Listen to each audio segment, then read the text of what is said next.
Alhamdulillah. Alhamdulillah birahmatihi yatarhamu ibaduhul mu'minun wa bitaufiqihi yartaji'u dzalimun. Asyhadu an la ilaha illallah wahdahu la syarikalah wa asyhadu anna Muhammadan abduhu wa rasuluh. Baik, pada kesempatan ini saya akan menjelaskan tentang Isra, di mana Isra di dalam bahasa adalah at-tabzir wa mujawajatul haddi. At-tabzir artinya menyia-nyiakan harta, wa mujawajatul haddi dan melampaui batas. Ini yang terdapat dalam Kamus Al-Muhit. Adapun menurut istilah di kalangan para duat, fayuradu bihi mujawajatu haddil iktidali. Yang dimaksud dengan israf ialah melampaui batas kewajaran, fitoami di dalam makan, wasyarab dan minum, walibas dan berpakaian, wasukna dan tempat tinggal, wanahwi zalika dan yang lain-lain daripada itu, minal goro izil kaminati fin nafsil basyariyah, dari insting kemanusiaan yang tersembunyi, dari insting yang tersembunyi di dalam kejiwaan manusia. Saudara-saudara sekalian, Rasulullah Shallallahu Alaihi Wasallam juga memerintahkan, hadis yang diterima dari Amr bin Shu'aib dari bapaknya, dari kakeknya. Qala Rasulullah Shallallahu Alaihi Wasallam, telah bersabda Rasulullah Shallallahu Alaihi Wasallam, kul wasrob walbas watasoddaq fi ghairi sarofin wala makhilatin. Makanlah kamu dan minumlah, walbas dan berpakaianlah, watasoddaq dan bersedekahlah, fi ghairi sarofin tanpa berlebih-lebihan, wala makhilatin dan tidak dengan sombong. Ini hadis diriwayatkan oleh Abu Daud dan Ahmad. Jadi dalam banyak hal kita diperintahkan oleh Allah dan Rasul-Nya supaya menjauhi sifat berlebih-lebihan. Misalnya di dalam makan, minum, berpakaian, dan juga mendirikan tempat tinggal. Di dalam hal makan, Rasul memerintahkan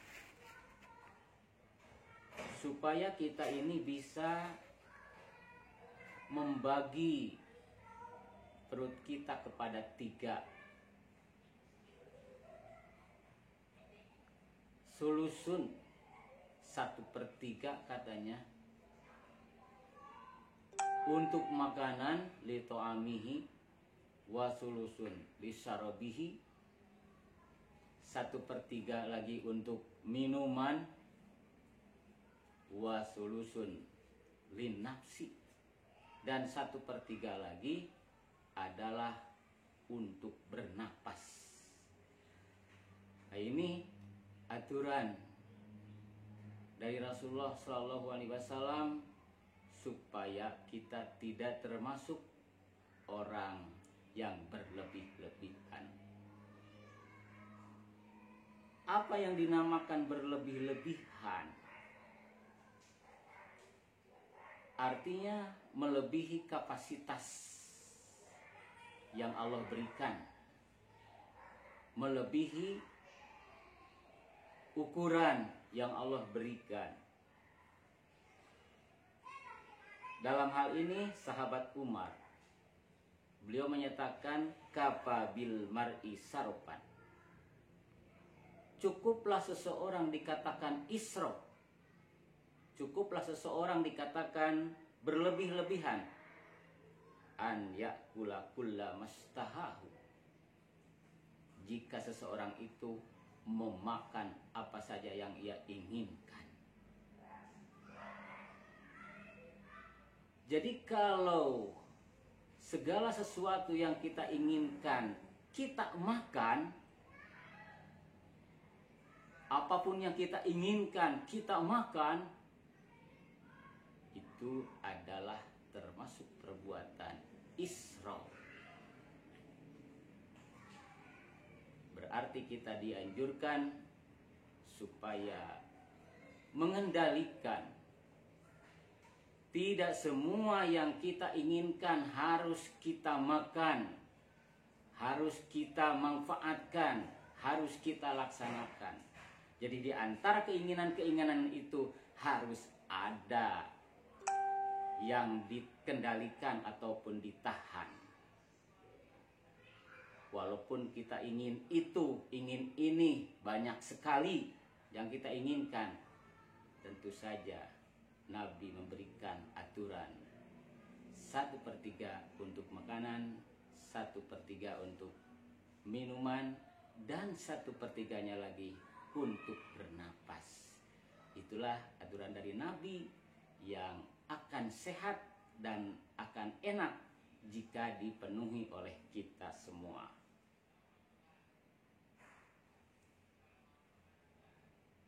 Maka dari itu, puasa pun bukan berarti tidak ada kaitan dengan perilaku israf. Puasa itu bukan berarti mengambil ancang-ancang untuk membersihkan makanan lebih banyak. Tetapi justru puasa adalah latihan untuk bagaimana kita dapat mengendalikan tidak semua yang kita inginkan kita harus makan, walaupun itu adalah halal, apalagi yang haram. Kemudian di dalam berpakaian, Rasul juga menyatakan, la yanzurullahu ila man jarra saubahu khuyala'a. Allah tidak akan melihat kepada seseorang yang menarik-narik pakaiannya karena sombong. Tidak karena sombong pun, kalau sudah menarik-narik pakaiannya, berarti itu melebihi dari ukuran kewajaran, maka itu termasuk perilaku israf di dalam berpakaian. Sekarang banyak di pesta-pesta pernikahan, gaun pengantin wanita sampai ditarik-tarik di lantai. Menurut saya, barangkali itulah yang dinamakan perbuatan israf. Kalau menurut hadis ini, sebenarnya tidak perlulah membuat pakaian sampai ke lantai, sampai ditarik-tarik. Nah, itu yang dinamakan perbuatan israf. Di dalam bangunan pun zaman Umar tatawalal bunyanu. Orang-orang membuat bangunan tuh semakin tinggi dan semakin tinggi. Padahal sahabat Umar menyatakan al-ardo. Makin dekatlah dengan tanah, makin dekatlah dengan tanah membikin bangunan itu. Artinya bukan siapa yang paling tinggi, tapi siapa yang paling rapat kepada tanah itu adalah yang baik menurut sahabat Umar bin Khattab. Kendati demikian, maka apabila diperlukan sesuai dengan keperluan, misalnya kita di dalam membuat ruangan-ruangan, jangan sampai ada ruangan dibangun oleh kita padahal nggak dipakai. Bikin rumah 3 yang dipakai hanya 1, yang lain hanya dibiarkan begitu saja, disewakan tidak, diurus pun tidak, dibiarkan rusak dengan sendirinya. Adapun kalau digunakan misalnya dengan dikontrakkan, disewakan, walaupun berapa kamar ke samping dan ke atas, kalau itu dimanfaatkan silahkan. Banyak pasangan-pasangan yang sangat memerlukan tempat tinggal, baik dari saudara, dari masyarakat, atau siapa saja yang akan menggunakan fasilitas itu. Silahkan, itu tidak termasuk israf selama masih digunakan dan dimanfaatkan. Adapun hanya untuk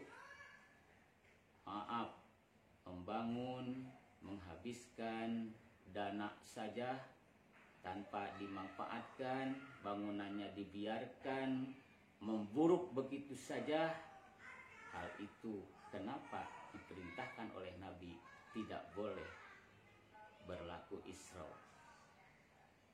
Membeli tanah dan sawah di mana saja, begitu semangat membeli tanah dan sawah, tetapi sesudah dibeli ternyata disewakan tidak, digarap oleh sendiri tidak, ditanami tidak, padahal secengkal tanah milik kita harus kita manfaatkan, baik oleh kita, oleh saudara kita, atau sama masyarakat yang lain. Nah, itu harus dimanfaatkan, jangan sampai dibiarkan.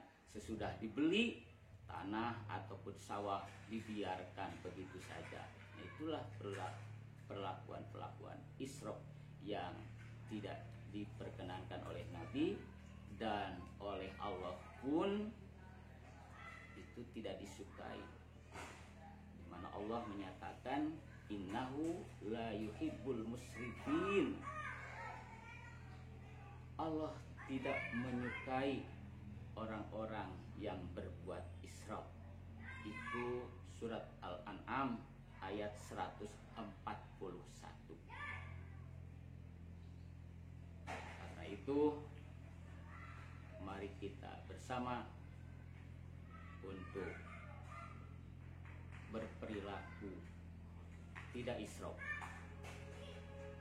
Artinya kita berlaku yang sewajarnya saja, baik dalam makan, minum, berpakaian, dan bahkan dalam membangun tempat tinggal, dan banyak-banyak lagi yang lain. Seperti hanya juga dalam bertingkah laku, di dalam berjalan, Allah menyatakan waqsid fi masyika. Sederhanalah di dalam berjalan itu juga, tidak terlalu gaya, petantang peteng-teng, juga tidak terlalu ya empuk. Karena di dalam adab atau kata mutiara yang dulu pernah dipelajari, yaitu dalam al-adabiyah, dinyatakan la takun kal hajar patuksa. Janganlah kamu seperti batu di dalam berperilaku, maka kamu akan dipecah. Andaikan dalam sikap kita terlalu keras, kita akan dipecah seperti hanya batu. Wala takun karutob patuk sorut. Tapi juga jangan seperti kurma basah, lembek. Jangan juga terlalu lembek, patuk sorut. Maka kamu akan diperas oleh orang lain karena memang terlalu lembek. Jadi berpenampilan juga harus biasa-biasa saja. Terlalu keras akan dipecah, terlalu lembek akan disaring ataupun diperas. Barangkali itu yang dapat saya sampaikan. Mudah-mudahan bermanfaat bagi saya sendiri dan bagi umat pada umumnya. Rabbana la tuzigh qulubana ba'da idh hadaitana wa hab lana min ladunka rahmah innaka antal wahhab. Rabbana atina fid dunya hasanah wa fil akhirati hasanah wa qina adzabannar. Aqulu qauli hadza wa astaghfiru li wa lakum. Wassalamualaikum warahmatullahi wabarakatuh.